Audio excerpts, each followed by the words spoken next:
Assalamu alaikum, I'm Aisha and you're watching Samaa News. Here are today's headlines.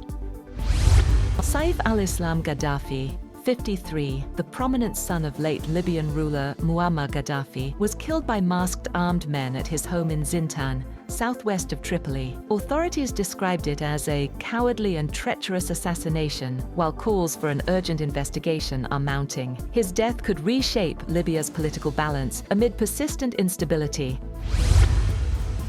Thousands of Venezuelans march in Caracas, demanding the release of President Nicolás Maduro and his wife, Cilia Flores, 1 month after U.S. forces seized them. Supporters, many waving Venezuelan flags and wearing red, marched from Plaza Venezuela, chanting, "Venezuela needs Nicolás," and holding signs accusing the United States of kidnapping the couple. Maduro's son condemns the U.S. operation as a violation of Venezuelan sovereignty, while the Bolivarian National Armed Forces support interim President Delcy Rodríguez.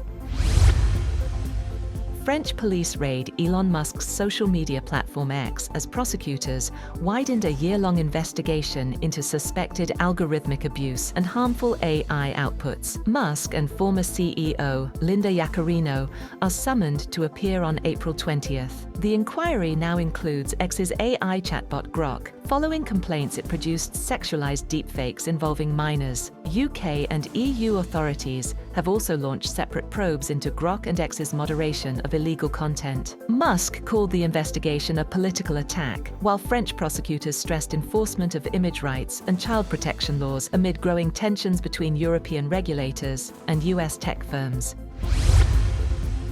Nuclear talks between the United States and Iran are expected to take place in Oman on Friday, a regional diplomat said, as tensions escalate with a growing U.S. military presence in the Middle East. President Donald Trump warned that bad things could happen if negotiations fail, while Iran ruled out concessions on its ballistic missile program, calling it a red line. The talks were moved from Turkey at Iran's request, with Tehran now seeking strictly bilateral discussions with Washington. It remains unclear whether Arab states will participate. The diplomatic push comes amid confrontations at sea, including the U.S. downing of an Iranian drone near an aircraft carrier and an IRGC incident involving a U.S.-flagged tanker in the Strait of Hormuz.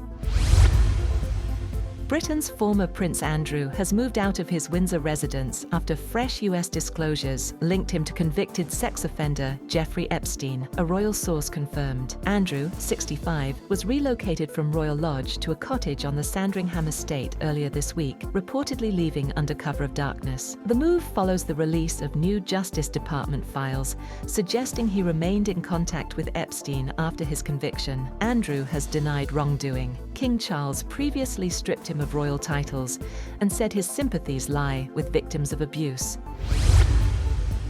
Taiwan President Lai Ching-te warns that blocking a proposed $40 billion defense spending package could send the wrong message internationally about the island's resolve to defend itself. The opposition-controlled parliament has stalled the proposal, drawing concern from U.S. lawmakers. Senator Roger Wicker, chair of the U.S. Armed Services Committee, said he was disappointed by cuts to Taiwan's defense budget. Lai said continued delays could slow defense upgrades and lead the international community to question Taiwan's commitment to safeguarding peace in the Indo-Pacific.